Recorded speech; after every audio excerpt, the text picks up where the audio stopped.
Halo semua, perkenalkan nama saya Sarul Rahmat Ramadan dengan NIM. Halo semua, perkenalkan nama saya Najib Novel Bawas dengan NIM.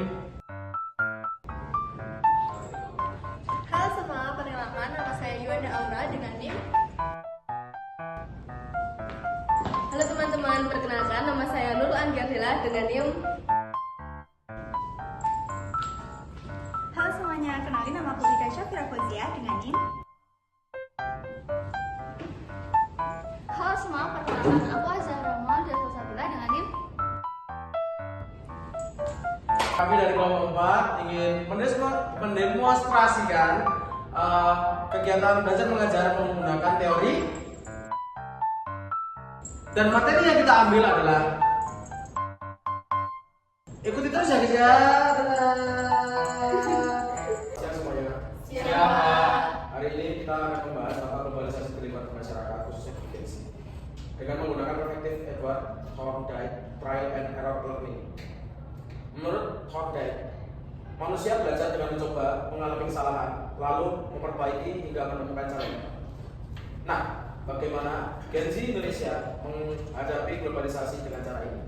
Oke, saya ingin bertanya, Mbak Aura, gimana sih? Izin menjawab ya Pak ya. Menurut saya, dampak globalisasi paling nyata ada di budaya. Gen Z sering meniru budaya asing dari fashion sampai musik. Awalnya banyak yang meniru mentah, misalnya berpakaian terlalu terbuka yang mendapat respon negatif dari masyarakat.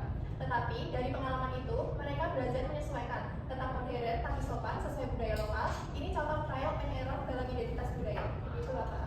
Tepat. Kesalahan menjadi pembelajaran, respon masyarakat menjadi stimulus untuk memperbaiki diri. Oke, terima kasih Mbak Aura. Selanjutnya Mbak Adela coba.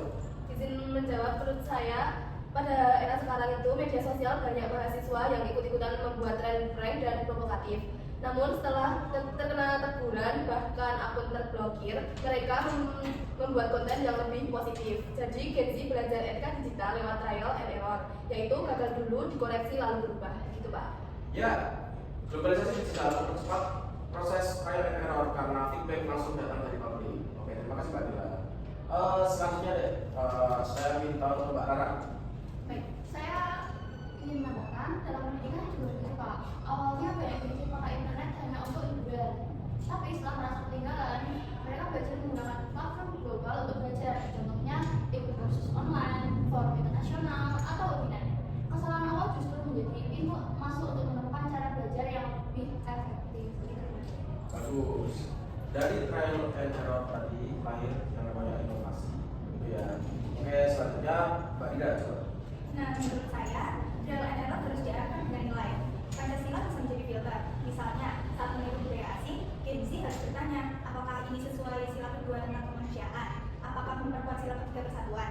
Kalau tidak, itu error yang harus diperbaiki. Jadi, pendidikan Pancasila harus membimbing proses trial and error ini.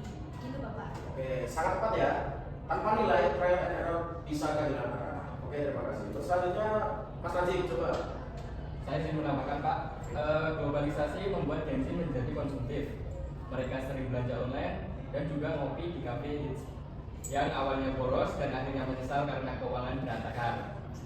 Tapi dari pengalaman itu mereka belajar mengatur keuangan, memilih mana kebutuhan dan mana keinginan. Trial and error di sini justru membentuk literasi finansial Gen Z. Oke, bagus sekali. Jadi bahkan perilaku konsumtif pun bisa jadi bahan belajar, gitu ya. Ya, Asalkan ada refleksi dan koreksi. benar Pak. Oke, sesuai kesimpulannya tadi, teori trial and error learning ini belajar dari kesalahan untuk bangkit lebih baik lagi. Oke, di sini ada yang mau ditanyakan dari kalian? Izin bertanya, apakah semua kesalahan pasti membuat Gen Z berubah dan belajar? Kan kadang ada orang yang justru mengulang kesalahan yang sama. Oke, ada pendapat dari kalian? Saya izin menambahkan, tadi kan menekankan ada hukum law of effect. Kalau hasil dari tindakan itu negatif, lama-lama perilaku akan hilang. Jadi memang butuh waktu untuk hal tersebut. Begitu. Oke, berarti Izin menambahkan Pak. Boleh, Mas. Menurut saya masalahnya bukan waktu saja, tapi adanya panduan serta kalau tidak ada dosen, orang tua ataupun nilai Pancasila yang jadi pegangan. Trial and error bisa berhenti di kesalahan ini. Setuju, Pak. Itu kenapa filter nilai penting.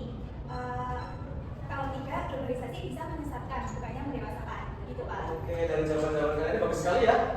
Naik aplaus untuk kita semua. Jadi trial and error tidak otomatis berhasil, tapi harus dipandu oleh nilai dan refleksi kritis. Oke, saya kira untuk kelas saya hari ini saya sudahi ya. Terima kasih atas kesempatannya. Wassalamualaikum warahmatullahi wabarakatuh. Waalaikumsalam warahmatullahi wabarakatuh. Pak.